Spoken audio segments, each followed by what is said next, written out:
আবারও স্বাগত জানাচ্ছি অ্যানাটমি 45 মিনিটস রিভিউ আজকের ক্লাসে। দর্শক, আমরা সবাই জানি যে প্রফের আর খুব বেশি দিন দেরি নেই। আর প্রফে অ্যানাটমির পূর্ণ প্রস্তুতির জন্য বরাবরের মতো এক্সিস মেডিকেল স্কুলের পক্ষ থেকে আমাদের এই বিশেষ এবং ভিন্ন ধরনের আয়োজন। আমাদের আয়োজনের আজকের পর্বে আজ আমরা উপস্থিত হয়েছি ক্লিনিক্যাল অ্যানাটমির প্রথম ক্লাসটি নিয়ে। আজ আমরা এই ক্লাস সম্পর্কে সবকিছু জানবো এবং আলোচনা করব। তাই আপনাদের সাথে সঞ্চালক হিসেবে আমি আছি রাবেয়া আক্তার স্বর্ণা, পড়ছি ইউএস বাংলা মেডিকেল কলেজে দ্বিতীয় বর্ষে। এবং আমাদের আজকের আলোচনার পরিপূর্ণ গাইডলাইন দেওয়ার জন্য এবং সবকিছু আমাদের বিস্তারিত বুঝিয়ে দেওয়ার জন্য আমাদের মাঝে উপস্থিত আছেন আমাদের সবার প্রিয় এবং সুপরিচিত তামিমা তারিন জাহরা আপু। দর্শক, আমরা সবাই ইতিমধ্যে আপুকে চিনি এবং জানি, তবুও আরো একটিবার আমি আপুকে পরিচিত করিয়ে দিচ্ছি যে আপু 2017-18 সেশনের প্রথম পেশাগত পরীক্ষায় ইবনে সিনা মেডিকেল কলেজ থেকে অ্যানাটমিতে অনার্স পেয়েছেন। আর তাই আমরা আপুর কাছ থেকে অ্যানাটমির পূর্ণ গাইডলাইন এবং বিস্তারিত আলোচনা ক্লাসগুলো প্রতিদিন পাচ্ছি এবং অনেক ভালোভাবে উপভোগ করছি। এজন্য অবশ্যই আপুকে ধন্যবাদ, এবং আপুকে আরো একটিবার ধন্যবাদ যে আজকে আবারও একটি চমৎকার ক্লাস নিয়ে আমাদের মাঝে উপস্থিত হয়েছেন। চলে যাবো আপুর কাছে। আসসালামু আলাইকুম আপু, কেমন আছেন? ওয়ালাইকুম আসসালাম ওয়া রাহমাতুল্লাহ। আলহামদুলিল্লাহ, আমি ভালো আছি। আশা করছি তোমরা সবাই ভালো আছো।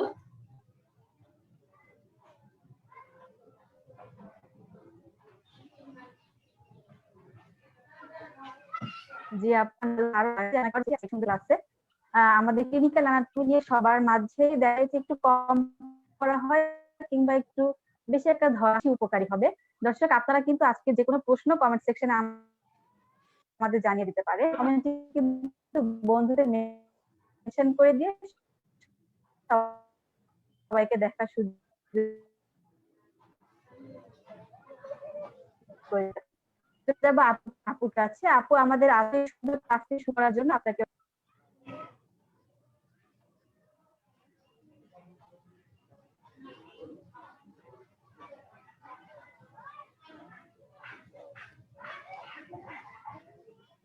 স্বর্ণা, আমাকে কি শোনা যাচ্ছে? জি আপু, আমি শুনতে পাচ্ছি আপু। আচ্ছা, তো আমরা কি তাহলে শুরু করবো ইনশাআল্লাহ? আমি মাঝে বোধহয় আমার একটু নেটের প্রবলেম করছিল, যার জন্য তোমার কথাগুলো ভালোভাবে শুনতে পাইনি। তো চলো তাহলে আমরা শুরু করি। জি আপু, অবশ্যই। আচ্ছা,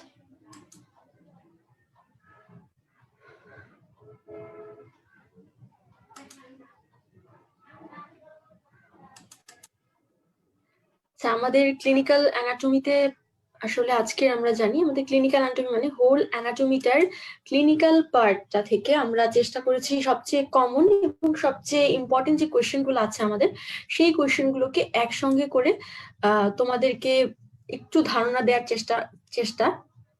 আর সেই পরিপ্রেক্ষিতেই আসলে সবচেয়ে কমন কোয়েশ্চেন গুলোকে আমরা একটু ডিসকাস করব, এখানে একটু জানার চেষ্টা করবো। অলরেডি তোমরা হয়তো অনেকেই এগুলো জানো, আবার কারোর কাছে একটু নতুন লাগতে পারে।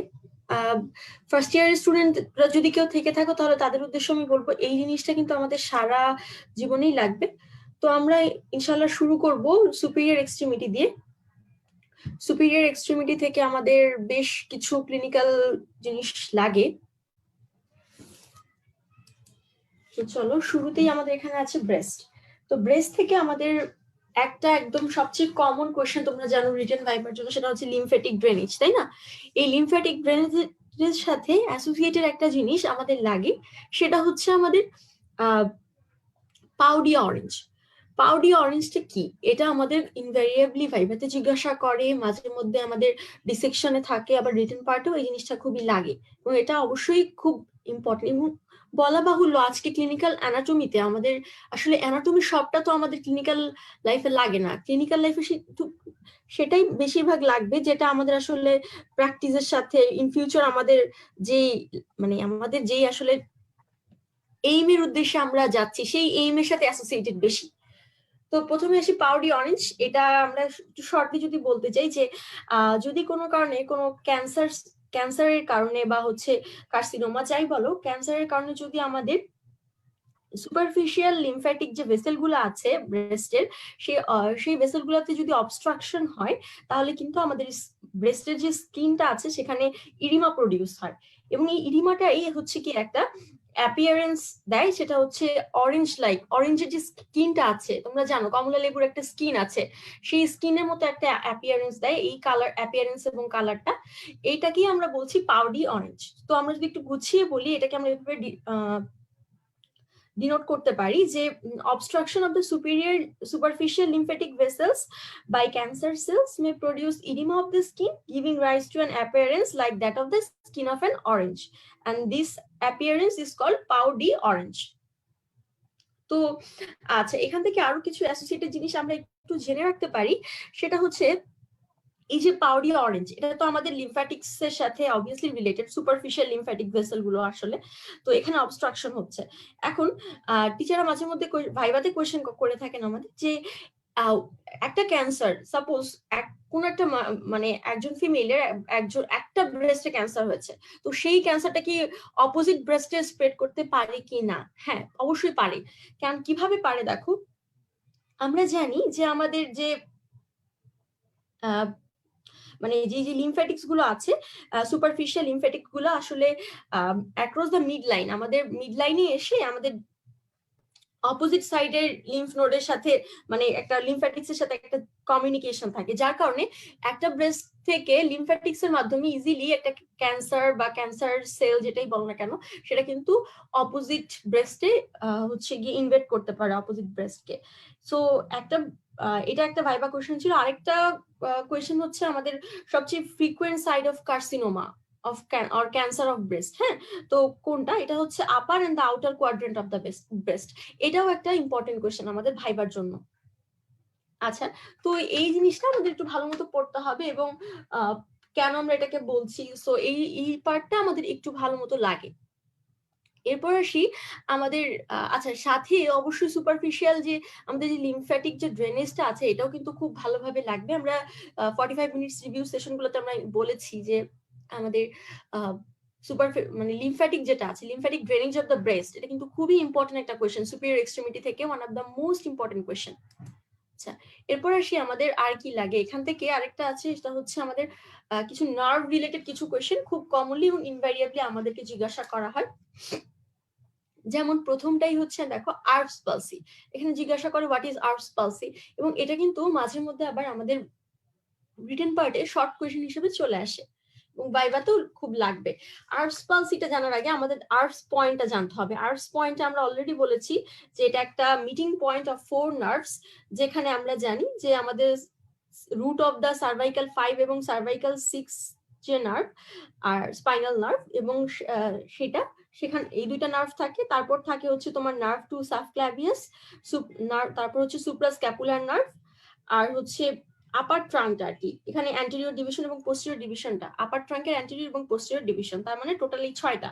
আবারও বলি একটু, root of the cervical 5 and cervical 6 thoracic spinal nerve, sorry cervical 5 and cervical 6 spinal nerve, তারপর হচ্ছে তোমার anterior and posterior division of upper trunk of brachial plexus and suprascapular nerve and nerve to subclavius। এই 6টা নার্ভের meeting পয়েন্টই হচ্ছে আমাদের আর্ভস point. হ্যাঁ, এখন যদি কোনো কারণে আমাদের এই আর্ভস পয়েন্টটাতে কোনো ইনজুরি হয়, সেটা আসলে অনেক কারণেই হতে পারে, যেমন ধরো তোমার বার্থ ইনজুরির কারণে হতে পারে, তারপরে কেউ যদি পড়ে গেল মানে ফল হয়, শোল্ডারের উপর সাপোর্ট দিয়ে কেউ যদি ফল হয়, ফল অন দা শোল্ডার যেটাকে বলি, বা কোনো অ্যানাস্থেশিয়ার কারণে, আবার যদি কোনো কারণে আমাদের সার্ভাইকাল 5 এর মেনলি সার্ভাইকাল 5 নার্ভ রুটে কোনো কারণে ইনজুরি হলো বা কোনো মাসেলের প্যারালাইসিস হলো, এইসব কারণগুলোতে মেনলি আমাদের আর্ভস প্যারালাইসিসটা বা আর্ভস পালসিটা দেখা যায়। এবং এটা হচ্ছে গিয়ে আমাদের খুবই খুবই ইম্পর্টেন্ট, কারণ আমরা জানি এখানে এখানে কি কি ডিফর্মিটি হয় এবং লিম্বের পজিশনটা কেমন থাকে, এগুলো একটু ভাইভাতে খুব জানতে চাই। যেমন দেখো আর্মসটা আমাদের কি হয়, হাতটা একদিকে ঝুলে থাকে, হ্যাঙ্গিং কন্ডিশনে থাকে, এবং আর্মটা কিভাবে থাকে, অ্যাডাক্টেড থাকবে এবং মিডিয়ালি রোটেটেড থাকবে, তার মানে adduction and medial rotation of the arm, এটা ছিল আর্মের ম্যানিফেস্টেশন। এরপর দেখি ফোর আর্মে আমাদের কি ডিফর্মিটি হচ্ছে। ফোর আর্মটা থাকে আমাদের এক্সটেন্ডেড এবং প্রোনেটেড, এই জিনিসগুলো একটু জানতে হবে। আর হচ্ছে তারপর এই ডিফর্মিটিটাকে কিন্তু আমরা মাঝে মধ্যে আবার পুলিশম্যান স্টিপ ডিফর্মিটি বলি বা ওয়েটার স্টিপ হ্যান্ড বলি, এটা আরো একটা নাম হচ্ছে পোর্টার স্টিপ হ্যান্ড। তো এই নামগুলো একটু জানতে হবে, বিশেষ করে পুলিশম্যান স্টিপ হ্যান্ড, এইটা এই নামে বেশি কোয়েশ্চেনটা করা হয় যে what is policeman tip hand. তো এখানে যে আমরা যে কথাগুলো বললাম যে ডিফর্মিটি, আর্মটা কেমন হবে, ফোর আর্মটা কেমন হবে, তো তখন আমরা এটা বলে দিব যে এই ডিফর্মিটিতে আসলে এটা হচ্ছে, এবং তখন জিজ্ঞাসা করে যে আসলে এই ডিফর্মিটিটা কেন হচ্ছে, তখন আমরা বলতে পারি যে আর্টস প্যারালাইসিসের যে কারণগুলো বললাম, যে বার্থ ইনজুরি, তারপর fall on the shoulder during anaesthesia, মাসেলে যদি কোনো প্যারালাইসিস হয় বা ইনজুরি হয় এই আর্টস পয়েন্টটাতে, সেক্ষেত্রে আমার এরকম পুলিশম্যান স্টিপ হ্যান্ড হতে পারে। এরপর আসি আমাদের এখানে কিছু কিছু মুভমেন্ট লস হয়ে যায়, হ্যাঁ। যেমন ধরো তোমার এই যে আমাদের আর্মের মানে শোল্ডার আর্মটার যে হচ্ছে তোমার অ্যাবডাকশন হচ্ছে এবং ল্যাটারাল রোটেশন হচ্ছে, যেটা আমার শোল্ডার জয়েন্টের একটা মুভমেন্ট, হ্যাঁ। শোল্ডার জয়েন্টে যেটা আর্মের সাথে শোল্ডার জয়েন্টের মাধ্যমে আর্মটার অ্যাবডাকশন হচ্ছে, ল্যাটারাল রোটেশন হচ্ছে, এটা তখন আর থাকবে না, এই মুভমেন্টটা লস হয়ে যাবে। আবার আমাদের যে ফোর আর্মের যে ফ্লেকশন হচ্ছে, তারপর সুপাইনেশন হচ্ছে, হ্যাঁ। আমরা জানি এই সুপাইনেশনটা মনে রাখার একটা ফর্মুলা বলেছিলাম, কিংস প্রোনেট বেগার সুপাইনেট, তো ওরকম ভাবে মনে রাখবা যে ফ্লেকশনটা তোমরা সবাই জানো, ফ্লেকশন আর supination of the forearm, এটা হচ্ছে লস হয়ে যাচ্ছে। তারপর আর কি হচ্ছে দেখো, আমাদের দুইটা জার্ক পাওয়া যায় নর্মালি, এটা তোমরা থার্ড ইয়ারে যখন ক্লিনিক্যাল বেডসাইড মেডিসিন ওয়ার্ডে তোমরা এগুলো নিউরোলজিতে পড়বা। তো এখানে জার্কটা হচ্ছে, একটা হচ্ছে বাইসেপস জার্ক আর একটা হচ্ছে সুপাইনেটর জার্ক। এই দুটো জার্কও যেটা নর্মাল ইন্ডিভিজুয়ালে প্রেজেন্ট থাকে, এটা কিন্তু তাদের অ্যাবসেন্ট হয়, মানে লস হয়ে যায়। তারপর আমরা জানি যে সেন্সেশন আছে আমাদের, তাই না? এই যে আমাদের যে ডেলটয়েড মাসেলটা আছে, ডেলটয়েড মাসেলের লোয়ার পার্টে কিছু একটা স্মল এরিয়ার সেন্সেশনটাও কিন্তু লস হয়ে যায়। তো এই ছিল আমাদের আর্টস পালসি রিলেটেড যত কোয়েশ্চেন আসতে পারে রিটেন, ভাইবা বা হচ্ছে প্র্যাকটিক্যালের যে কোনো পার্টে। সো আর্টস পালসিটা খুবই ইম্পর্টেন্ট ছিল বলা বাহুল্য আসলে। আর এখানে আমরা সবচেয়ে মোস্ট ইম্পর্টেন্ট কোয়েশ্চেন গুলোকেই আনছি, হ্যাঁ। যে কোয়েশ্চেন গুলো না জানলে না একদমই হবে না, সেই প্রশ্নগুলি আমরা আসলে এখানে আনার চেষ্টা করেছি। আচ্ছা, তারপর আসি হচ্ছে কার্পাল টানেল সিনড্রোম। হ্যাঁ, তোমরা অলরেডি সেকেন্ড ইয়ার সবাই মোটামুটি জানো, আর ফার্স্ট ইয়ারদেরও হয়তো এই কার্ডটা হয়ে গেছে, সো তোমরাও এই জিনিসগুলো সম্পর্কে অনেক পরিচিত এই জিনিসগুলোর সাথে। তো এরপর যেটা আমরা বলছি যে আমাদের কার্পাল টানেল সিনড্রোম, হ্যাঁ।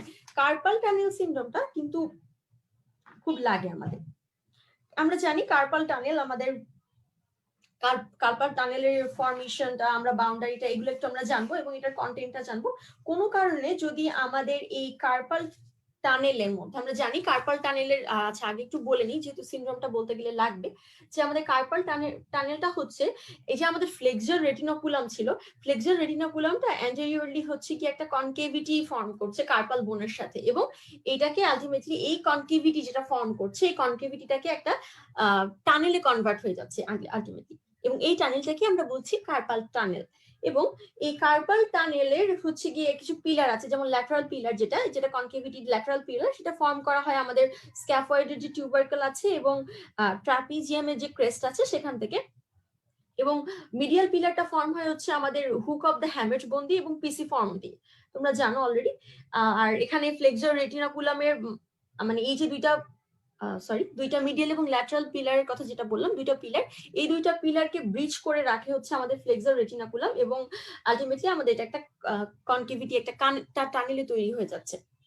তো এখানে আমাদের মেইন স্ট্রাকচার যেটা আমাদের concern, structure of the most concern, সেটা হচ্ছে আমার মিডিয়ান নার্ভ। এই কার্পাল টানেলের মধ্যে আমার মিডিয়ান নার্ভটা সবচেয়ে ইম্পর্টেন্ট কন্টেন্ট। এখানে আরো অনেক কন্টেন্ট আছে, যেমন 4টা টেন্ডন থাকে হচ্ছে flexor digitorum superficialis, that is 4 tendon of flexor digitorum superficialis, 4 tendon of flexor digitorum profundus, তারপর tendon of flexor pollicis longus, tendon of flexor carpi radialis. So এগুলা হচ্ছে তোমরা কেউ যদি চাও একটু মনে রাখতে পারো, কারণ এমসিকিউতে কিন্তু এটা কিন্তু থাকে। আবার কেউ যদি আমার মতো হচ্ছে একটু ভুলে যাও সবকিছু এমন হয়, তাহলে তোমরা একটু ফর্মুলা দিয়ে মনে রেখো, যেমন ফ্লেক্সর ডিসডোরাম সুপারফিশিয়ালিসকে আমি এফডিএস দিয়ে মনে রাখতাম, তারপর ফ্লেক্সর ডিসডোরাম প্রোফান্ডাসকে আমি এফডিপি দিয়ে মনে রাখতাম, মানে এইভাবে আমার মতো করে আমি সাজিয়েছিলাম। তো তোমরা যদি আমার মতো হও, আমি আশা করি তোমরা অনেক ব্রিলিয়ান্ট, তো তোমাদের এরকম লাগে না, তোমরা এভাবেই মনে রাখবা। আচ্ছা, তো কেউ যদি চাও ওইভাবে মনে রাখতে পারো। তো আমরা যে জন্য বলছিলাম কার্পাল টানেল সিনড্রোম বলতে গিয়ে আমরা এতগুলো কথা বলছিলাম, তার কারণ একটাই যে এই কোয়েশ্চেনটা হচ্ছে রিটেনের জন্য লাগে, বাট আমি যে কথাগুলো এতক্ষণ মুখে বলছিলাম এগুলো কিন্তু ভাইবার জন্য খুব লাগে। যেমন কার্পাল টানেলটা আসলে কনকেভিটিটা টানেল কিভাবে কনভার্ট হলো, মিডিয়াল ল্যাটারাল পিলার, তারপর হচ্ছে কি আমরা জানি কনকেভিটির এখানে একটা ব্রিজ করে একটা আমার ফ্লেক্সর রেটিনাকুলাম থাকছে, তো টানেলে কনভার্ট হওয়ার পরে হচ্ছে কি আমরা জানি এখানকার মেইন স্ট্রাকচার হচ্ছে মিডিয়ান নার্ভ, এবং এই মিডিয়ান নার্ভটার যদি কোনো কারণে আমাদের কম্প্রেশন হয় কার্পাল টানেলের মধ্যে, মিডিয়ান নার্ভটার কম্প্রেশন হলে এই median nerve compression leads to the carpal tunnel syndrome. হ্যাঁ, তো এই কার্পাল টানেল সিনড্রোমটা আসলে এখানে কি হয়, এখানে আসলে মোটর, তারপর সেন্সরি, ভেসোমোটর, তারপর কিছু ট্রপিক্যাল যে সিমটম গুলো আছে হ্যান্ডের, সেই সবগুলো এই সব কিছু সিমটম মিলে, যেটা আসলে মেইনলি হচ্ছে median nerve compression in the carpal tunnel. হ্যাঁ, এই জন্য হচ্ছে এইভাবেই কার্পাল টানেল সিনড্রোমটা হচ্ছে। এবং এখানে আমরা ম্যানিফেস্টেশন কিভাবে দেখবো, যে আমরা পেশেন্টকে দেখে কিভাবে ম্যানিফেস্টেশন করবে, পেশেন্ট আমাকে কিভাবে বলবে যে তার হচ্ছে থিনার যে মাসল গুলো আছে সেখানে উইকনেস হবে, ওয়াস্টিং হবে, এবং আমাদের যে আমরা জানি যে আমাদের কিছু অ্যাক্টিভিটি লস হয়, যেমন loss of the power of opposition. হ্যাঁ, আমরা জানি অ্যাপোজিশন, রিপোজিশন, এগুলা মুভমেন্ট গুলো তোমরা জানো। এই লস অফ পাওয়ার অফ অ্যাপোজিশনের কারণে এবং লস অফ যে কিউটেনিয়াস সেন্সেশন, আমাদের পামার সারফেস অফ দ্য হ্যান্ডের ল্যাটারাল 3.5 ডিজিট, আবার বলি পামার সারফেস অফ দ্য হ্যান্ডের ল্যাটারাল 3.5 ডিজিট, ল্যাটারাল 3.5 ডিজিটে হচ্ছে কি আমার হচ্ছে তোমার লস অফ কিউটেনিয়াস সেন্সেশন হবে। ল্যাটারাল 3.5 ডিজিট মানে তো তোমরা বুঝতেই পারছো যে তোমার এখানে থাম থাকবে, তোমার এখানে ইন্ডেক্স ফিঙ্গার থাকবে, আর তোমার মিডল ফিঙ্গারের হাফ থাকবে ল্যাটারাল। হ্যাঁ, ল্যাটারাল 3.5 ফিঙ্গার। তো এই ডিজিট, 3টা ডিজিটের 3.5টা ডিজিট, আসলে 3.5টা ডিজিটের হচ্ছে গিয়ে তোমার কিউটেনিয়াস সেন্সেশনটা পেশেন্টের লস হবে, মানে সে এখানে কিছু ফিল করতে পারবে না। তুমি যদি একটা পিন দিয়ে খোঁচা দাও সে কিন্তু ফিল করতে পারবে না। আবার যদি আমরা ফাইন টাচ, ক্রুড টাচ, এগুলো তোমরা জানো অলরেডি যারা সেকেন্ড ইয়ার, আর যারা ফার্স্টে তাদের উদ্দেশ্যে বলি, দেখো ফাইন টাচ মানে হচ্ছে গিয়ে তুমি যদি তোমাকে যদি কেউ একটা পিন দিয়ে প্রিক করে বা একটা নিডল দিয়ে প্রিক করে, তো তুমি যে হচ্ছে একটা সেন্সেশন পাচ্ছ ওটা হচ্ছে ফাইন। আর ক্রুড হচ্ছে তোমাকে যদি ওই একই স্কিনে, তোমার ধরো তোমার থাম্বের যে স্কিনটা আছে পামার অ্যাসপেক্টে, সেখানে যদি কেউ তোমাকে একটা কটন দিয়ে টাচ করে, তুমি কিন্তু একটা টাচ পাচ্ছ, ওই টাচটা হচ্ছে তোমার ক্রুড টাচ। তো যেটা আমরা আসলে লোকালাইজ করতে আমাদের একটু কষ্ট হয়, এটাই হচ্ছে ক্রুড টাচ। তো এই সব টাচ গুলো আমার lateral 3.5 digit of the finger, সেখানে কিন্তু সেন্সেশনটা লস হবে। এবং আমরা যদি বলি যে এখানে আসলে কিছু কজ আছে এখানেও, যে কেন আসলে কম্প্রেশনটা হচ্ছে কার্পাল টানেলের মধ্যে মিডিয়ান নার্ভের। তো যেমন হতে পারে, দেখো আমাদের কিছু ইডিওপ্যাথিক কারণ থাকতে পারে, যেমন যদি আমার কিছু এই যে সাইনো, আমরা জানি যে আমাদের যে টেন্ডন গুলো আছে এখানে, এই টেন্ডন গুলোর মধ্যে যদি কোনো ধরনের ডিফর্মিটি, যেমন ধরো এটাকে বলে টেনোসাইনোভাইটিস, হ্যাঁ, টেন্ডনের যদি কোনো সমস্যা হয়, যে ফ্লেক্সরের যে এতগুলো ফ্লেক্সর মাসেলের নাম বললাম যাদের টেন্ডন গুলো থাকে, আমরা কিন্তু শুরুতেই বলে নিয়েছি, সেই মাসেল গুলার টেন্ডনের যদি কোনো ইনফ্লামেশন হয়, হ্যাঁ, যেটাকে আমরা বলছি ইডিওপ্যাথিক কারণে হতে পারে, মানে ইডিওপ্যাথিক মানে হচ্ছে কারণটা আমরা আসলে ওইভাবে ডিফাইন করতে পারি না। তারপরে সে হচ্ছে যদি কোনো কারণে কারোর থাইরক্সিন হরমোনের ডেফিসিয়েন্সি হয়, সেটাকে আমরা কিন্তু বলি, তোমরা ফিজিওলজিতে পড়েছো মিক্সিডিমা বলি। আবার তোমরা ক্লিনিক্যাল বায়োকেমিস্ট্রি, এন্ডোক্রাইনোলজি, যেটা বায়োকেমিস্ট্রিতেও আছে, তোমার ফিজিওলজিতেও আছে, সেখানেই পড়ছো যে থাইরক্সিন ডেফিসিয়েন্সি হলে আমরা ওটাকে বলি মিক্সিডিমা। তারপর যদি কারোর প্রেগনেন্সির টাইমে ফ্লুইড রিটেনশন হয় বডিতে, এবং যদি কোনো কারণে হচ্ছে গিয়ে আমাদের যে লুনেট বোনটা আছে সেটার ফ্র্যাকচার হয় বা ডিসলোকেশন হয়ে যায়, তারপর হচ্ছে গিয়ে আবার কারোর যদি অস্টিও আর্থ্রাইটিস থাকে, অস্টিও আর্থ্রাইটিস তো আমরা বুঝোই যে এখানে অনেকগুলো বড় বড় জয়েন্ট ইনভলভ হয়, তো কারো যদি অস্টিও আর্থ্রাইটিসের কারণে রিস্ট জয়েন্টে ইনভলভ হয়, তার কিন্তু কার্পাল টানেল সিনড্রোম ডেভেলপ করার একটা পসিবিলিটি থাকে। এরপর আসি আমরা, তো রিটেনের জন্য লিখলে অবশ্যই কজ, প্রথমে এটাকে ডিফাইন করবো এবং এটা ম্যানিফেস্টেশন গুলো বলবো, তারপর আমরা এটা কজ বলবো, এবং তারপর সিকোয়েন্সিয়ালি ক্লিনিক্যাল ফিচার গুলো বলবো। তো ক্লিনিক্যাল ফিচার গুলো ভাইবার জন্য খুব লাগে। দেখো প্রথমে আসি মোটর কি কি চেঞ্জ হয়। মোটর মানে তো বুঝতেই পারতেছো যে মুভমেন্ট, সেটা মুভমেন্টের সাথে রিলেটেড, সেটাকে আমরা বলছি মোটর। যেমন এখানে এপ লাইক ডিফর্মিটি হয়, থাম্বের এপ লাইক ডিফর্মিটি হয়। তারপর হচ্ছে কি আমরা থাম্বের যে অপোজিশনটা আছে, একটু আমরা বলছিলাম লস অফ অপোজিশন, তাই না, থাম্বের অপোজিশনটা লস হয়ে যায়। তারপর আমাদের যে ইন্ডেক্স ফিঙ্গার এবং মিডল ফিঙ্গারটা, এটা আসলে পিছন দিকে চলে যায় এবং একটা ফিস্ট, মানে একটা আমরা যে হাত মুষ্টিবদ্ধ করি না, এটাকে হচ্ছে ফিস্ট বলে, একটা ফিস্টের মতো হয়, যেটার কারণে আমাদের আসলে আমাদের যে ফার্স্ট এবং সেকেন্ড লাম্ব্রিকাল মাসেল গুলো আছে, সেই লাম্ব্রিকাল মাসেলের প্যারালাইসিসের কারণে এরকম একটা ফিস্ট তৈরি হয় এবং পার্শিয়াল একটা ক্লাউইং তৈরি হয়। ক্লাউইং মানে তো বুঝতেই পারছো যে কয়েকটা আঙ্গুল তোমার ফিস্টের মধ্যে তোমার ইনক্লুডেড হবে না। আমরা মুষ্টিবদ্ধ যখন নর্মাল আমরা একটা ইন্ডিভিজুয়াল করি যে প্রত্যেকটা আঙ্গুলি ফোল্ড করতে পারছি, প্রত্যেকটা ডিজিটই, কিন্তু যাদের তোমার কার্পাল টানেল সিনড্রোম থাকবে তারা কিন্তু পুরো মানে হ্যান্ডের সবগুলো ডিজিট গুলোকে, সবগুলো ফিঙ্গার গুলাকে কিন্তু ওরকম ফিস্ট ফর্ম করতে পারবে না। ওখানে একটা পার্শিয়াল একটা কি বলবো ওটাকে, পার্শিয়াল একটা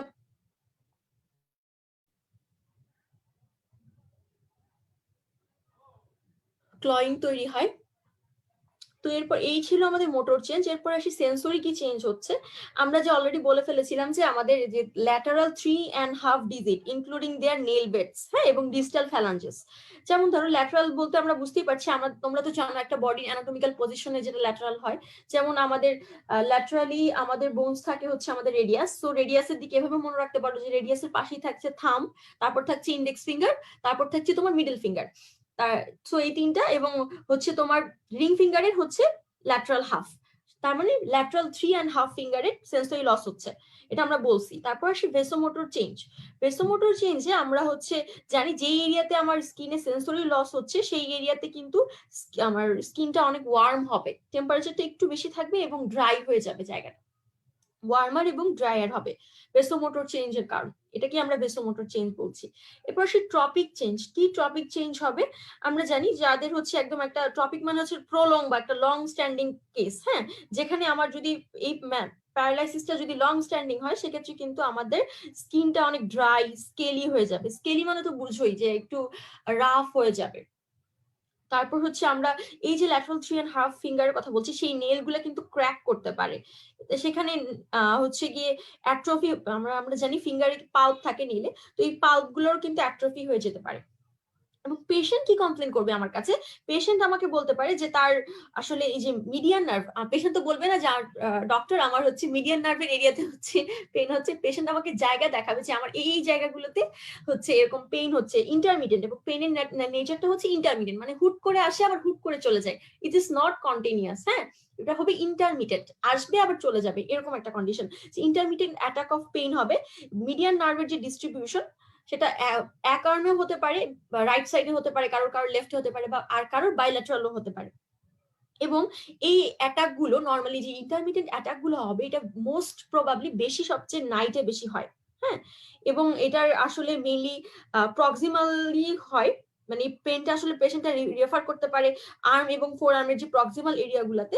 এবং এটা আসলে কমন, এটা বলা হয়ে থাকে যে যারা কম্পিউটারের ভিতরে যারা বেশি কাজ করে, কম্পিউটারের এক্সেসিভ, কম্পিউটার নিয়ে যারা এক্সেসিভ টাইপিং এর কাজগুলো করে, তাদের ক্ষেত্রে কিন্তু এই মিডিয়ান নার্ভের এই ম্যানিফেস্টেশন গুলো, মানে পেন গুলো হওয়ার চান্সটা অনেক বেশি থাকে।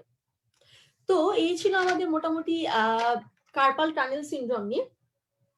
এবং এই কার্পাল টানেল সিনড্রোমটা আসলে খুবই ইম্পর্টেন্ট ছিল, আসলে বলে বোঝানোর মতো না যে কতখানি ইম্পর্টেন্ট রিটেন ভাইবা সব জায়গার জন্য, এবং তোমার ইন ফিউচারে ক্লিনিক্যাল নলেজ হিসাবে এটা খুব ভালোভাবে জানতে হবে। আছে এর সাথে একটা অ্যাসোসিয়েটেড কোয়েশ্চেন আছে, দেখো, mention the effect of radial nerve injury at the radial group of the humerus. আমরা জানি হিউমেরাসের রেডিয়াল যে গ্রুপটা আছে সেখানে কিন্তু আমাদের রেডিয়াল নার্ভ থাকে, তাই না? রেডিয়াল নার্ভের ইনজুরি হলে আমরা কি জানি, রেডিয়াল নার্ভের ইনজুরির কারণে আমাদের কিছু ম্যানিফেস্টেশন হয়, তোমরা এটা সবাই জানো। এবং আচ্ছা, তার আগে আরেকটা কথা একটু বলে নিই, যে আমরা মিডিয়ান নার্ভের কথা বললাম না, এই কার্পাল টানেল সিনড্রোমে মিডিয়ান নার্ভ কোন কোন জায়গাতে সাপ্লাই দেয়, দেখবা খুব সুন্দরভাবে বইয়ের ভিতরে দেয়া আছে, কালার করে করে দেয়া আছে। হ্যাঁ, তোমরা যে বই পড়ো না কেন খুব সুন্দরভাবে কালার করে করে দেয়া আছে, তোমরা একটু দেখে নিও। এবং আমার মনে হয় ইনশাআল্লাহ অনেক ভালো একটা কনসেপ্ট পাবা তোমরা দেখে নিলে। তো আচ্ছা, এরপর আসি যেটা বলছিলাম আমরা, যে রেডিয়াল গ্রুপ, হিউমেরাসের রেডিয়াল যে গ্রুপটা আছে, আমরা হিউমেরাস পড়ানোর সময় বলেছিলাম এটা কিন্তু অস্পির জন্য খুব ইম্পর্টেন্ট, ভাইবার জন্য খুব ইম্পর্টেন্ট, কারণ এই রেডিয়াল গ্রুপ থেকে চকমার্ক দিয়ে দেয়। তারপর হচ্ছে তোমার রেডিয়াল, আর ভাইবাতে যেটা করে যে আমাদের রেডিয়াল গ্রুপের ভিতরে কন্টেন্টটা জানতে চাই, যে রেডিয়াল নার্ভ এবং রেডিয়াল নার্ভের ইনজুরি হলে আমাদের কি হবে এটা জানতে চাই। আমরা জানি রেডিয়াল নার্ভের ইনজুরি হওয়ার কারণে আমাদের রিস্ক ড্রপ হয়ে যায়। হ্যাঁ, রেডিয়াল নার্ভের ইনজুরির কারণে আমাদের রিস্ক ড্রপ হবে। তার মানে যদি কেউ আমাদের হিউমেরাসের রেডিয়াল গ্রুভে কোনো যদি কারোর কোনো ইনজুরি থাকে তাহলে কিন্তু তার রিস্ক ড্রপ হয়ে যাওয়ার একটা চান্স থাকে। আচ্ছা, তো রিস্ক ড্রপ আমরা যদি যেহেতু বলছি, তো রিস্ক ড্রপ থেকে আসলে রিস্ক ড্রপ মাঝে মধ্যে শর্ট নোটে চলে আসে, এটা তোমাদের খুব লাগে। এবং তোমরা বুঝতেই পারতেছো রিস্ক ড্রপের হচ্ছে গিয়ে, যেহেতু এটা একটা রিস্ক মানে রিস্টেই হচ্ছে আর কি।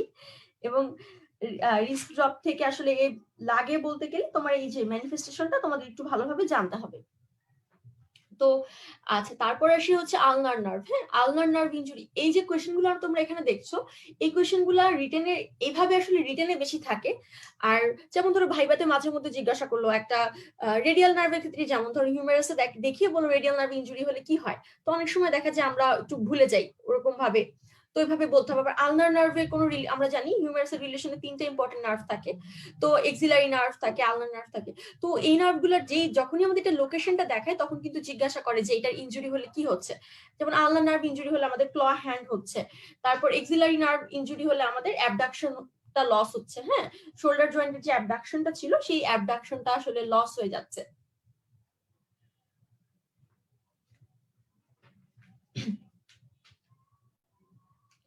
তো আচ্ছা, এক্সিলারি নার্ভের ক্ষেত্রে যদি আমরা একটু বলতে চাই যে কেন অ্যাবডাকশনটা লস হচ্ছে, আমরা জানি এক্সিলারি নার্ভটা থাকে আমাদের surgical neck of the humerus. যেমন রেডিয়াল নার্ভটা আমাদের রেডিয়াল গ্রুভে থাকে, আমাদের এক্সিলারি নার্ভটা থাকে আমাদের তোমার যে সার্জিক্যাল নেক আছে হিউমেরাসের, সেই সার্জিক্যাল নেকের মধ্যে থাকে। এবং যদি কোনো কারণে ফ্র্যাকচার হয় হিউমেরাসে, সার্জিক্যাল নেকটা তোমরা খুব জানো, খুব common site of fracture of humerus. আর হচ্ছে আবার যদি কোনো কারণে শোল্ডার জয়েন্টের ডিসলোকেশন হয়, আমরা জানি শোল্ডার জয়েন্টের সবচেয়ে বেশি ইনফেরিয়র ডিসলোকেশনটা হয়, তো যদি ইনফেরিয়র ডিসলোকেশন হয় শোল্ডার জয়েন্টে, সেক্ষেত্রে আমরা জানি একটা মাসেল প্যারালাইসিস হয়ে যায়। হ্যাঁ, সেটাকে আমরা বলছি ডেল্টয়েড মাসেল। এবং এই ডেল্টয়েড মাসেলের সাপ্লাই দিয়ে থাকে নরমালি তোমার এই এক্সিলারি নার্ভটা। তোমরা অলরেডি সবাই জানো deltoid is supplied by axillary nerve. তো এই ডেল্টয়েড মাসেলটা কি হয় জানো, এই ডেল্টয়েড মাসেলটা আমাদের শোল্ডার জয়েন্টের অ্যাবডাকশন করতে হেল্প করে।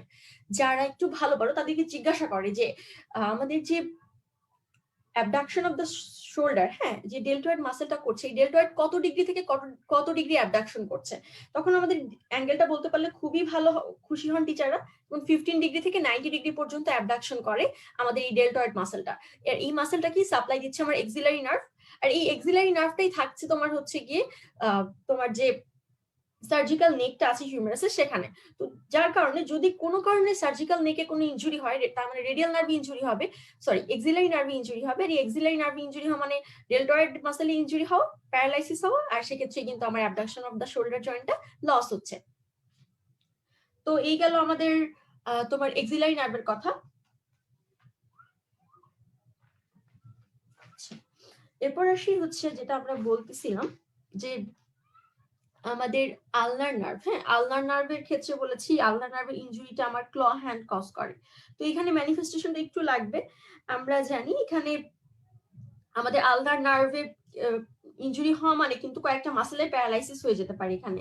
যেমন ধরো আমাদের 4th এবং 5th যে ফিঙ্গারটা আছে, হ্যাঁ, আমরা কিন্তু এতক্ষণ ল্যাটারাল যে 3.5 ফিঙ্গারের কথা বলেছি। তো 4th and 5th ফিঙ্গার মানে হচ্ছে তোমার রিং ফিঙ্গার এবং লিটল ফিঙ্গার, এই দুটা ফিঙ্গারের লাম্ব্রিকালস এবং ইন্টারঅসিয়াস মাসেল গুলো আছে, সেই মাসেল গুলো কিন্তু প্যারালাইসিস হয়ে যেতে পারে যদি আলনার নার্ভে ইনজুরি হয়। কারণ আমরা জানি আমাদের এই যে লিটল ফিঙ্গার এবং হচ্ছে গিয়ে তোমার রিং ফিঙ্গারের, এই দুই ফিঙ্গারের হাফ, মানে রিং ফিঙ্গারের মিডিয়াল হাফ, মানে যতটুকু আমার এতক্ষণ বাকি ছিল, আমার মিডিয়াল নার্ভের সময় যে পার্টটুকু বাকি রেখেছিলাম সেই পার্টটুকুতে আমার কিন্তু আলনার নার্ভ সাপ্লাই দিচ্ছে। তো আলনার নার্ভে যদি কোনো ইনজুরি হয় সেক্ষেত্রে আমার এই মাসেলগুলো প্যারালাইসিস হয়ে গেলে কি হবে, hyper extension of the metacarpophalangeal joint হবে এবং ফ্লেকশন হবে। ইন্টারফ্যালেঞ্জিয়াল জয়েন্ট যেটা ছিল, এটা কিন্তু 4th এবং 5th ফিঙ্গারের ক্ষেত্রে, হ্যাঁ, 4th এবং 5th ফিঙ্গারে মানে রিং ফিঙ্গার এবং লিটল ফিঙ্গারে তোমার হাইপার এক্সটেনশন হবে মেটাকার্পোফ্যালেঞ্জিয়াল জয়েন্ট। আবার বলি মেটাকার্পোফ্যালেঞ্জিয়াল জয়েন্ট মানে মেটাকার্পালের সাথে ফ্যালান্সের যে জয়েন্টটা, ওই জয়েন্টের হাইপার এক্সটেনশন হবে। এবং আমাদের যে ইন্টারফ্যালেঞ্জিয়াল জয়েন্ট মানে যে ডিজিটার মধ্যে যে জয়েন্ট গুলা, ইন্টারফ্যালেন্স, দুইটা ফ্যালান্সের মধ্যে যে জয়েন্ট, ইন্টারফ্যালেঞ্জিয়াল জয়েন্টে ফ্লেকশন হবে। আচ্ছা, এই ম্যানিফেস্টেশনের কারণে যে ডিফর্মিটিটা হচ্ছে সেটাকে আমরা বলছি আলনার ক্ল হ্যান্ড। এবং রেডিয়াল নার্ভের ইনজুরির কারণে যে ক্ল হ্যান্ড হচ্ছে ওইটাও কিন্তু আমরা হচ্ছে রেডিয়াল ক্ল হ্যান্ড বলে থাকি মাঝে মধ্যে। এবং এটাই আসলে হচ্ছে রিস্ট ড্রপ।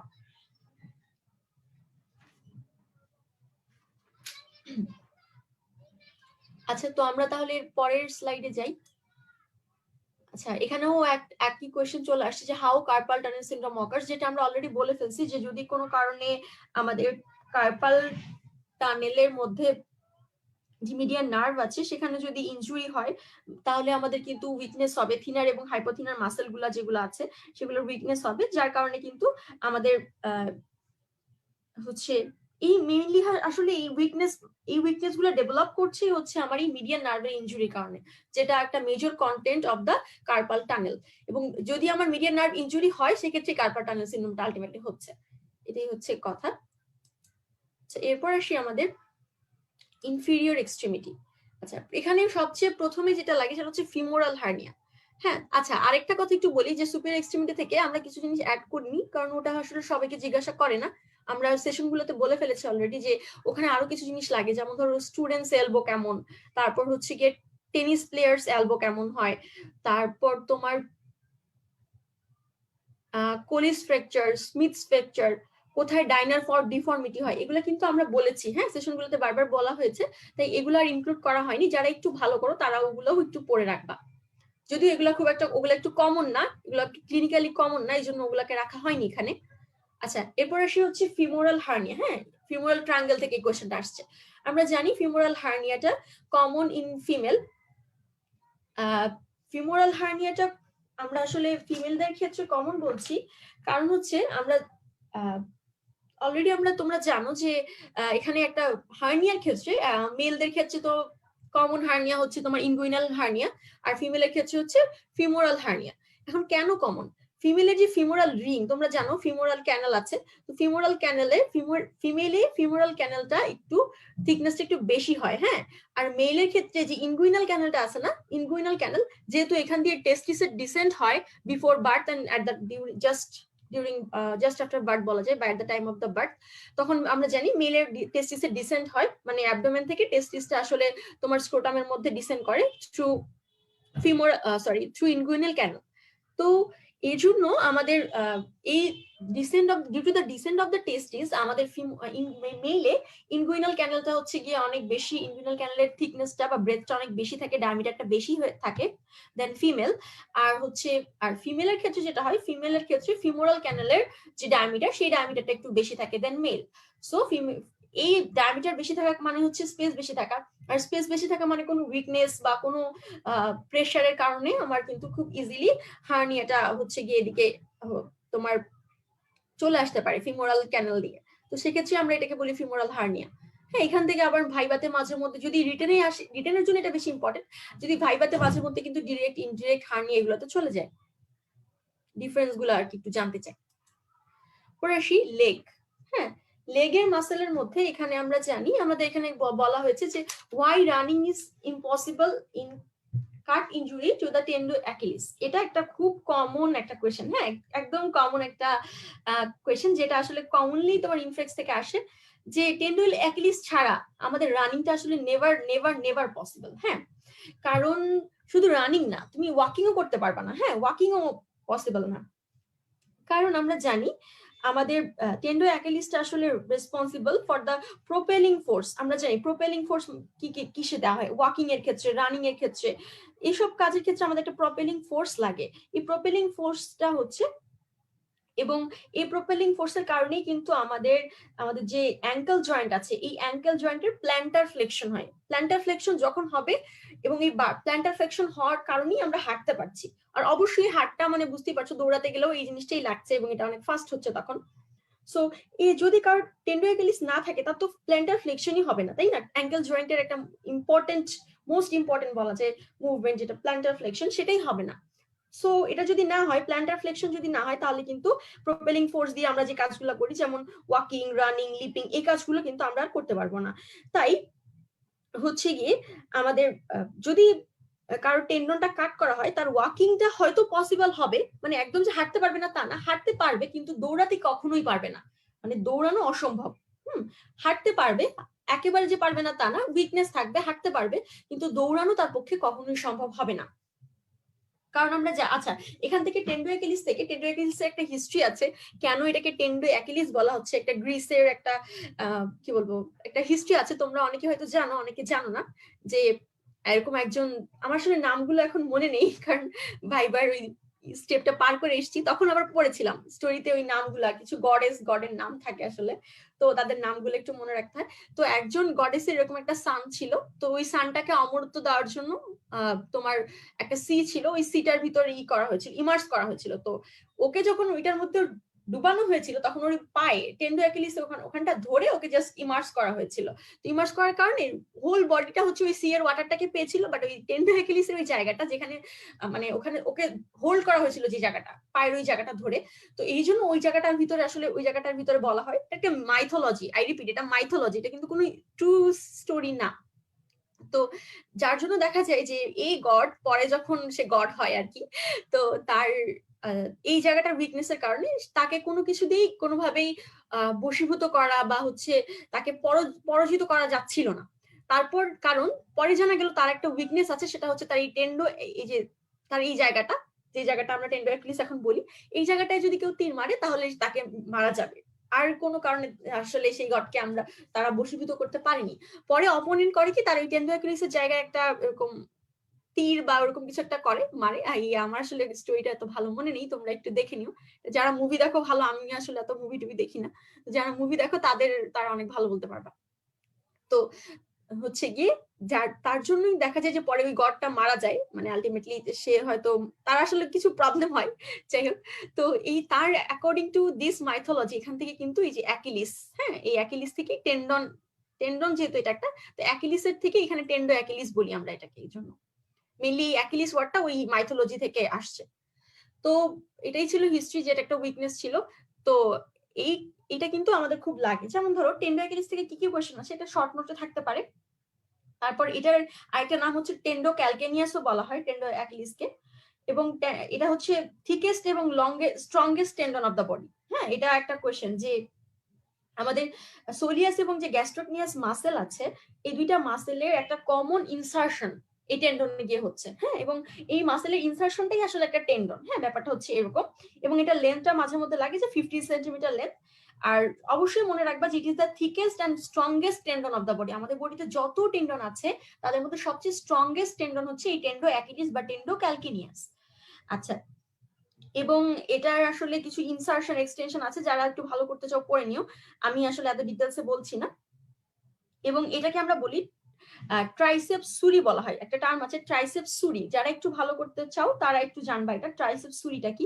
আমরা জানি মিডিয়াল এবং ল্যাটারাল হেড, যেটা গ্যাস্ট্রোকনিয়াস মাসেলে দুইটা হেড আছে, মিডিয়াল হেড এবং ল্যাটারাল হেড। এই দুইটা head, two head of the gastrocnemius and the আরেকটা হচ্ছে সোলিয়াস মাসেল, এই তিনটা জিনিস মিলে একসাথে যে ইনসারশনটা দিচ্ছে আমার টেন্ডো অ্যাকিলিসে গিয়ে, তাই না? তাই এই তিনটা জিনিসকে মানে মিডিয়াল হেড আর lateral head of the gastrocnemius and soleus, এই তিনটা মাসেলকে একসঙ্গে আমরা বলি ট্রাইসেপস সুরি। এটা যারা একটু ভালো করো তাদের জন্য ভাইবা কোয়েশ্চেন। আচ্ছা, এবং আসি এটার ফাংশনটা কি, এবং গ্যাস্ট্রোকনিয়ামিয়াস এবং সোলিয়াস দুইটা একসঙ্গে মানে এটার ফাংশনটা আসলে এক্সার্ট করে, এদের এই দুইটা মাসেলের অ্যাকশনটাই আসলে এই টেন্ডো অ্যাকিলিসের ফাংশন, কারণ এটা তো ইনসারশন দিচ্ছে টেন্ডো অ্যাকিলিসে, তাই না? এটা হচ্ছে আমাদের planter flexion of the foot. হ্যাঁ, অ্যাঙ্কেল জয়েন্টে আমাদের যে প্ল্যান্টার ফ্লেকশন হচ্ছে সেটার প্রাইম মুভার হিসেবে কাজ করে। এবং প্রাইম, তোমরা অলরেডি হিস্টোলজি ক্লাস আমরা বলছি প্রাইম মুভার, অ্যাগনিস্ট, অ্যান্টাগনিস্ট, এগুলো তোমাদের একটু জানতে হবে। প্রাইম মুভার মানে মেইনলি যে ওই মুভমেন্ট করতে সবচেয়ে বেশি রোল প্লে করছে, তাকেই প্রাইম মুভার বলা হয়। এখন এই টেন্ডনটা হচ্ছে আমাদের এনার্জিটাকে অনেক বেশি সেভ করে। হ্যাঁ, মানে লোকোমোশনের কারণে আমাদের মানে এনার্জিটা সেভিং বলতে মানে এনার্জিটা ইউজ আপ হচ্ছে, কিন্তু সেটা হচ্ছে তার বদলে আমি লোকোমোশন পাচ্ছি, আমি এনার্জিটাকে স্প্লিট করছি, কিন্তু তার বদলে আমি অনেক একটা ভালো অ্যাক্টিভিটি মানে যেটা হচ্ছে আমাদের লোকোমোশন সেটাকে পাচ্ছি। এবং এটার ইম্পর্টেন্স ক্লিনিক্যাল অলরেডি আমরা বলে ফেলেছি, এটা যদি রাপচার হয় তাহলে রানিং, জাম্পিং এগুলো পসিবল না।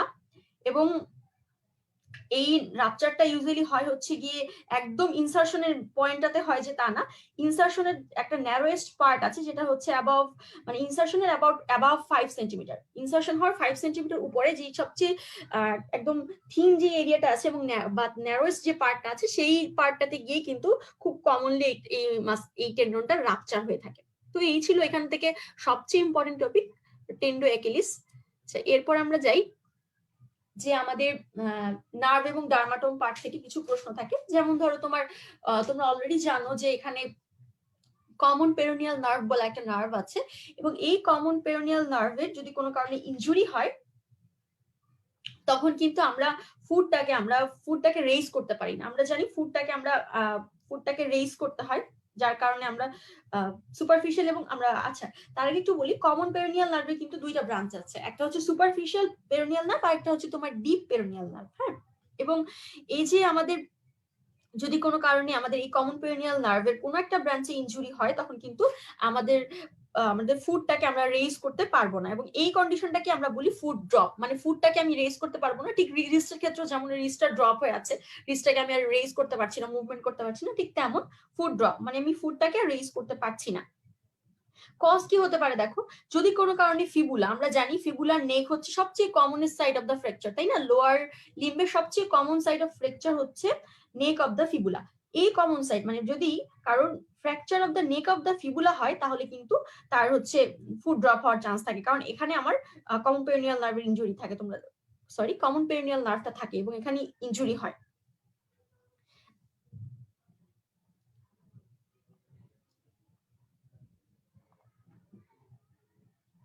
আচ্ছা, যদি কারোর কোনো পেশেন্টের যদি অনেক একটা, আমরা জানি কিছু সময় অর্থোপেডিক্স ওয়ার্ডে তোমরা জানবা যে প্লাস্টার করা হয়, যদি প্লাস্টারের প্রেশারটার কারণে কোনো কারণে নেক অফ দ্য ফিবুলাতে কোনো খুব হাই মানে খুব বেশি প্রেশার পড়ে, তখন আমার ফুড ড্রপ হতে পারে, মানে ইনজুরি হতে পারে নার্ভটার।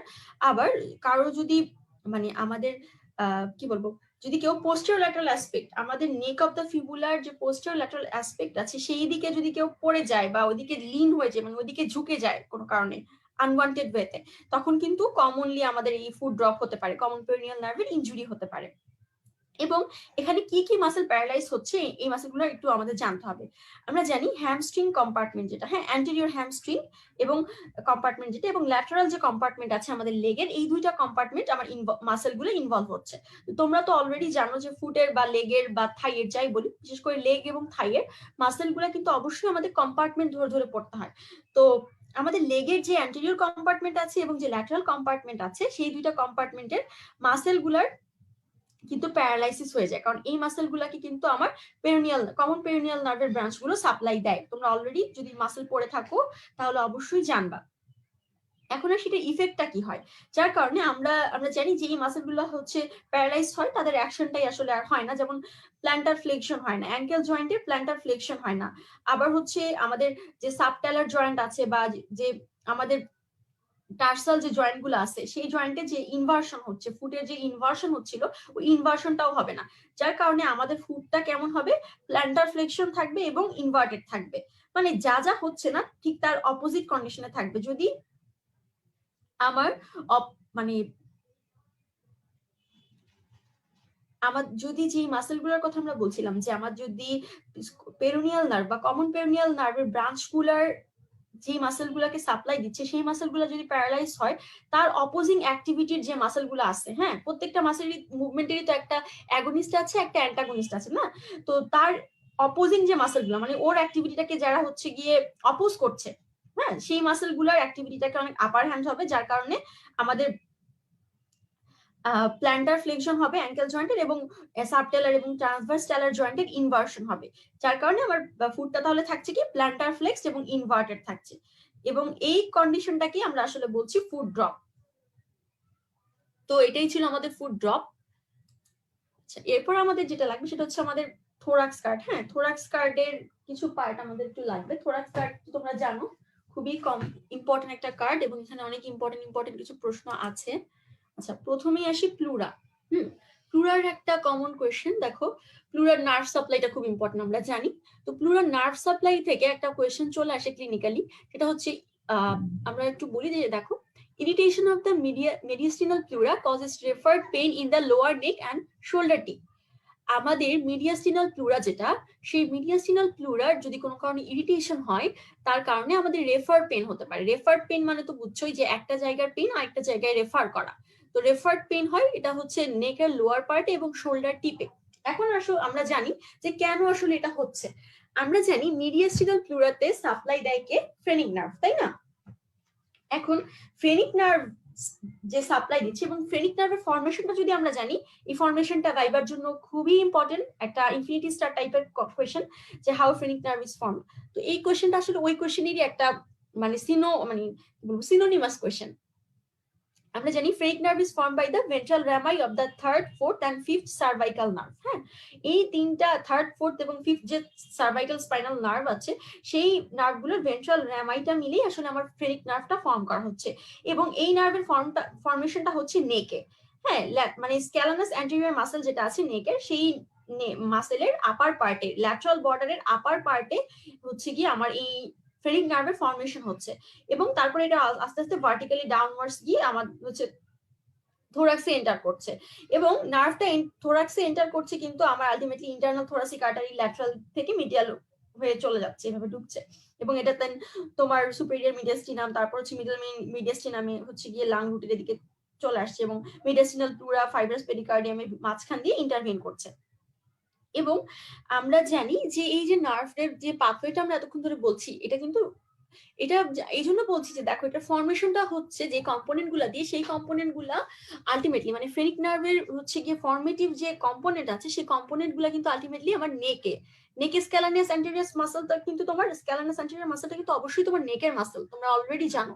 নেক এবং আর হচ্ছে গিয়ে এই মাসেলের এখান থেকে যে তোমার নার্ভের ফ্রেনিক নার্ভটা ফর্মেশন হলো, সেই ফ্রেনিক নার্ভটা তোমার যদি কোনো কারণে প্লুরাল ইরিটেশন হয়, এখানে আমার ফ্রেনিক নার্ভ থাকবে। সো ফ্রেনিক নার্ভের সাপ্লাই কিন্তু তোমার এই নেকে, তারপর নেক থেকে আলটিমেটলি শোল্ডার টিপ হয়ে তোমার থোরাক্সে ঢুকছে না, আমি এতক্ষণ যে পাথওয়ে বললাম তার। সো তার মধ্যে থেকে তোমরা অলরেডি এতক্ষণে বুঝেও ফেলেছো যে যেহেতু এটা এই সেম এরিয়াতে সাপ্লাই দিচ্ছে ফ্রেনিক নার্ভটা, তাই না? এই জন্য যদি মিডিয়াস্টিনাল প্লুরাতে কোনো ইরিটেশন হয়, ফ্রেনিক নার্ভে ইনজুরি হয়, তাহলে কিন্তু আমার লোয়ার পার্ট অফ দ্য নেক, তারপর শোল্ডারের যে টিপ অফ দ্য শোল্ডার, এই জায়গাগুলোতে কিন্তু পেইন হবে। এটাকে আমরা বলি রেফার্ড পেইন। হ্যাঁ, তারপর যেমন ধরো তোমার আরো কিছু আমাদের বডিতে রেফার্ড পেইন আছে, তোমরা অলরেডি হয়তো জানো। কোলেসিস্টাইটিসের একটা রেফার্ড পেইন আছে, তারপর হচ্ছে তোমার অ্যাপেন্ডিসাইটিসের রেফার্ড, তারপর হচ্ছে এরকম কিছু আছে যে, সো তোমরা এই টার্মগুলো একটু জানার চেষ্টা করবা। এরপর আসি লাংস। হ্যাঁ, লাংস থেকে আসলে অনেক কিছু লাগে, আমরা থোরাক্স কার যখন বলেছি বলে দিয়েছি। তো এখানে সবচেয়ে ইম্পর্টেন্ট যে কোশ্চেনটা, সেটা হচ্ছে আমাদের রেসপিরেটরি ডিস্ট্রেস সিনড্রোম, বা হচ্ছে তোমার হায়ালিং মেমব্রেন ডিজিজ বলে এটাকে। হ্যাঁ, তোমরা অলরেডি জানো। আমরা আসলে জানি এটা বোথ রিটেন এন্ড ভাইবা খুবই জরুরি, যে আমাদের যে রেসপিরেটরি ডিস্ট্রেসটা কখন হচ্ছে, এই সিনড্রোমটা কখন হচ্ছে। আমরা জানি আমাদের লাংসে যে টাইপ 2 নিউমোসাইট আছে, তার কিন্তু আমাদের সারফেক্ট্যান্ট সিক্রেশন করে। সারফেক্ট্যান্ট সিক্রেশন যদি কোনো কারণে টাইপ 2 নিউমোসাইট অ্যাবসেন্ট থাকে, তাহলে কিন্তু আমাদের সারফেক্ট্যান্ট সিক্রেশন হবে না। আর সারফেক্ট্যান্টটা কেন লাগে? আমাদের যে অ্যালভিওলাই গুলো আছে, লাং অ্যালভিওলাই, সেই লাং অ্যালভিওলার ভিতরে যে সারফেস টেনশনটা, হ্যাঁ, সেই সারফেসটা অ্যালভিওলার যে সারফেসে যে টেনশনটা থাকে, ওই সারফেস টেনশনটাকে কমানোর জন্য, এবং যে সারফেস এরিয়াটা আছে, এই সারফেস এরিয়াটাকে বাড়ানোর জন্য আমাদের সবচেয়ে যে মোস্ট ইম্পর্টেন্ট একটা কম্পোনেন্ট হচ্ছে আমার সারফেক্ট্যান্ট। এই সারফেক্ট্যান্টের কারণেই আমার সারফেস টেনশনটা কমে যাচ্ছে, এবং surface area of the respiratory unit যেটা, সেই সারফেস এরিয়াটা বেড়ে যাচ্ছে, এবং সারফেস এরিয়া বাড়ার কারণে আমার গ্যাসেস এক্সচেঞ্জটা অনেক ভালোভাবে হচ্ছে লাংসে, মানে লাং অ্যালভিওলাইতে আর কি। তো যদি আমার টাইপ 2 নিউমোসাইটে অ্যাবসেন্ট থাকে, সেক্ষেত্রে কিন্তু আমার তোমার সারফেক্ট্যান্টও সিক্রেশন হবে না, যার কারণে সারফেস টেনশনটা হচ্ছে কমাতে পারবে না। সারফেস টেনশনটা বেশি থাকলে আমার সারফেস এরিয়াটা কমে যাবে, আলটিমেটলি কিন্তু তখন আমার একটা ডিজিজ কন্ডিশন, যেটাকে আমরা বলি রেসপিরেটরি ডিস্ট্রেস সিনড্রোম, বা তোমার হায়ালিং মেমব্রেন ডিজিজ, যেটাই বলো। সো এইটাই হচ্ছে এখান থেকে লাগে, এবং এখানে আসলে ম্যানিফেস্টেশন কত উইকসে আমার তোমার সারফেক্ট্যান্টটা সিনথেসিস হচ্ছে। সো এই জিনিসগুলো আমাদের একটু জানতে হয়। এরপরে আসি আমাদের আজকের টপিকের লাস্ট কোশ্চেন, সেটা হচ্ছে হার্টের ডেভেলপমেন্ট। হার্টের ডেভেলপমেন্টে আমরা এমব্রায়োলজির সময় খুব সুন্দরভাবে বলার চেষ্টা করেছিলাম, ফিটাল সার্কুলেশন হার্টের ডেভেলপমেন্ট জেনারেল এমব্রায়োলজি ক্লাসে বলা হয়েছে। সেটা হচ্ছে তোমার foramen ovale starts to close after birth. আমরা যখন ফিটাল সার্কুলেশন বলেছিলাম, তখন কিন্তু বলেছিলাম দেখো যে আমাদের ফিটাল হার্টে কি হয়, ফিটাল হার্টে কিন্তু আমার ডাক্টাস ভেনুসের মাধ্যমে আমার ইনফেরিয়র ভেনা কাভাতে ব্লাডটা চলে আসে, যেটা আমার তোমার আলটিমেটলি রাইট অ্যাট্রিয়ামে ব্লাডটাকে অক্সিজেনেটেড ব্লাডকে নিয়ে আসলো, ম্যাটারনাল যে অক্সিজেনেটেড ব্লাডটাকে পেলো সেটাকে নিয়ে আসলো। রাইট অ্যাট্রিয়াম থেকে হবে কি, অক্সিজেনেটেড ব্লাডটা ডিরেক্টলি লেফট অ্যাট্রিয়ামে শান্ট করে, রাইট টু লেফট শান্ট বলে যেটাকে। এই রাইট টু লেফট শান্টটাই হচ্ছে আমার ফোরামেন ওভালির প্রেজেন্সে হচ্ছে। এবং আফটার বার্থ কি হয় দেখো, তখন কিন্তু আমার পালমোনারি যে সার্কুলেশনটা, মানে লাংসের সাথে যে এক্সচেঞ্জ হচ্ছে, এটা কিন্তু বিফোর বার্থ ছিল না। বিফোর বার্থ তো ম্যাটারনাল মায়ের কাছ থেকে অক্সিজেনেটেড ব্লাড পাচ্ছিল। আফটার বার্থ যখন আমি ওই আম্বেলিকাল কর্ডটা কেটে দিলাম, তখন কিন্তু ও আর অক্সিজেন্টেড ব্লাড ম্যাটারনালি পাচ্ছে না, এবং ও যখন এই যে বাচ্চা যে কান্না করছে, তার মানে ওর লাংসটা আলটিমেটলি ইনফ্লেট করছে, মানে ও ইয়ার ইনফ্লেশন হচ্ছে, ও বাতাসটাকে ইন্সপিরেশন করছে ফার্স্ট, তখন কিন্তু ওর ইয়ারের ভিতরে মানে সরি লাংসের ভিতরে ইয়ার ঢুকছে, এবং লাংসে ইয়ার ঢোকার কারণে কিন্তু তার পালমোনারি সার্কুলেশনটা অ্যাক্টিভেট হয়ে যাচ্ছে, যার কারণে আমার লেফট অ্যাট্রিয়ামে প্রেশারটা আফটার বার্থ অনেক বেড়ে যাচ্ছে। লেফট অ্যাট্রিয়ামে প্রেশারটা বাড়ার কারণে ব্লাডটা হচ্ছে তখন রাইট অ্যাট্রিয়াম থেকে লেফট অ্যাট্রিয়ামে আসতে পারে না। বিফোর বার্থ রাইট অ্যাট্রিয়ামের প্রেশার বেশি থাকে, যার কারণে রাইট টু লেফট শান্ট হতে পারে ফোরামেল ওভালি দিয়ে, কিন্তু after birth left to right shunt হওয়ার একটা থাকে, মানে নর্মালি আফটার বার্থ যেটা হয় লেফট থেকে রাইটে আসতে চায়, যার জন্য হয় কি এই যে ফোরামেন ওভালি একটা ছিদ্র, যেটা আমাদের সেপ্টাম প্রাইমাম, তোমরা পড়েছো সেপ্টাম প্রাইমাম, সেপ্টাম ইন্টারমিডিয়াম, এই জিনিসগুলো সেপ্টাম সেকেন্ডাম, এইখান থেকে ফর্মেশন হচ্ছে এই ফোরামেন ওভালিটা আলটিমেটলি মেইনলি সেপ্টাম প্রাইমাম থেকে। তো এই সেপ্টাম প্রাইমারের এখানে একটা ধাক্কা খায় জোরে, লেফট অ্যাট্রিয়ামে যখন প্রেশারটা বেড়ে যায় তখন ও করে কি টেন্ড করে রাইট অ্যাট্রিয়ামের দিকে ব্লাডটাকে যেতে চায়, প্রেশার বেশি থেকে কমে সবসময় যেতে চায়, তোমরা জানো এটাই ল। তো ডিফিউশনই বলা যায়, যদি ডিফিউশনের লর মতো করেও বলি তাও কিন্তু হাই কনসেন্ট্রেশন বা হাই প্রেশার থেকে লো প্রেশার যেতে চাবে, এটাই হচ্ছে নিয়ম। সো আফটার বার্থ যখন আমার লেফট অ্যাট্রিয়ামের ব্লাড প্রেশারটা বেড়ে যাচ্ছে, তখন কিন্তু ফোরামেন ওভালিটা ক্লোজ হয়ে যাচ্ছে, যেহেতু আমার পালমোনারি সার্কুলেশনটা অ্যাক্টিভেট হয়ে যাচ্ছে, ব্লাড প্রেশারের লেফট অ্যাট্রিয়ামে লেফট হার্টে ব্লাড প্রেশার বেড়ে যাচ্ছে, যার কারণে ফোরামেন ওভালিটা স্টার্টস টু ক্লোজ হচ্ছে। এই জন্যই আমার বার্থের পরে foramen ovale tends to close হয়। তো মোটামুটি এই ছিল আমাদের আজকের টপিক, আমাদের সুপিরিয়র এক্সট্রিমিটি, ইনফিরিয়র এক্সট্রিমিটি এবং থোরাক্স থেকে ক্লিনিক্যাল অ্যানাটমির মোস্ট ইম্পর্টেন্ট টপিকগুলি আমরা আজকে ইনশাআল্লাহ বলার চেষ্টা করেছি। অসংখ্য ধন্যবাদ আপু এত সুন্দর একটি ক্লাসের জন্য। আমরা ক্লিনিক্যাল অ্যানাটমি নিয়ে অনেক কিছু জানতে পারলাম, 3টা কার্ডের যে ক্লিনিক্যাল অ্যানাটমি বিষয়গুলো ছিল। আপু প্রতিনিয়ত আমাদের ক্লাস নিচ্ছেন, এখন পর্যন্ত আমাদের গ্রস অ্যানাটমি ক্লাসগুলো হয়েছে, আমাদের এমব্রায়োলজি এবং এছাড়া আপু ছাড়াও আমাদের কিছু রিটেন ক্লাসও হয়েছে এক্সিস মেডিকেল স্কুলের পক্ষ থেকে। আপু আপনাকে অসংখ্য ধন্যবাদ যে আমাদের এভাবে যে প্রতিদিন যে ক্লাসগুলো নিচ্ছেন বা এই যে 45 মিনিটস রিভিউর জন্য, এভাবে আসলে সচরাচর আমাদের আসলে বুঝে ওঠা হয় না। আপনার যে অভিজ্ঞতা তার আলোকে আমাদের বোঝাচ্ছেন, যেন মনে হচ্ছে আমরা যে প্রশ্ন উত্তরগুলো জানতে চাচ্ছিলাম সেগুলো পেয়ে গেলাম। এর জন্য অসংখ্য ধন্যবাদ আপু। তোমাকে অসংখ্য ধন্যবাদ এত ধৈর্য নিয়ে আমার সাথে এতক্ষণ থাকার জন্য, আর যারা আপু এতক্ষণ ভার্চুয়ালি ছিলে তাদেরকেও ধন্যবাদ। আমি তো ওকে দেখতে পেয়েছি, তোমাদেরকে ডিরেক্টলি দেখতে পাইনি, তোমাদেরকে অসংখ্য ধন্যবাদ। আর ইনশাআল্লাহ আমাদের নেক্সট ক্লাসটা বাকি 3টা যে কার্ড আছে আমাদের, হেড নেক, অ্যাবডোমেন আর হচ্ছে তোমার ব্রেন আইবল, সেখান থেকে ইনশাআল্লাহ যা যা অ্যাসোসিয়েটেড ক্লিনিক্যাল কোয়েশ্চেন গুলো আসে আমাদের লাগে বোথ ফর প্র্যাকটিক্যাল লাইফ এবং আমাদের অ্যানাটমি প্রফের জন্য, ইনশাআল্লাহ আমরা সেগুলো নিয়ে ডিসকাস করব নেক্সট ক্লাসে। জি আপু, ইনশাল্লাহ অনেক ধন্যবাদ আপু, আমরা অনেক উপভোগ করেছি আসলে ক্লাসটা। দর্শক আপনাদের কাছ থেকে বিদায় নিয়ে নিচ্ছি, তবে আরেকটি বার জানাতে চাই যে আমাদের ক্লাসটা কিন্তু আমরা axis medical school group page এবং ইউটিউব চ্যানেলেও পাবেন। তো আপনারা কিন্তু চ্যানেলটা সাবস্ক্রাইব করে নিতে পারেন এবং আপনার বন্ধুদের সাথে শেয়ার করতে পারেন। এ পর্যায়ে আপনাদের কাছ থেকে বিদায় নিতে হচ্ছে, ইনশাল্লাহ দেখা হবে পরবর্তী কোনো ক্লাসে এবং আমরা আবারও উপস্থিত হব আপুর সাথে কোনো চমৎকার আরো একটি ক্লাস নিয়ে। সে পর্যন্ত আমাদের সাথে থাকুন, ভালো থাকুন। আসসালামু আলাইকুম।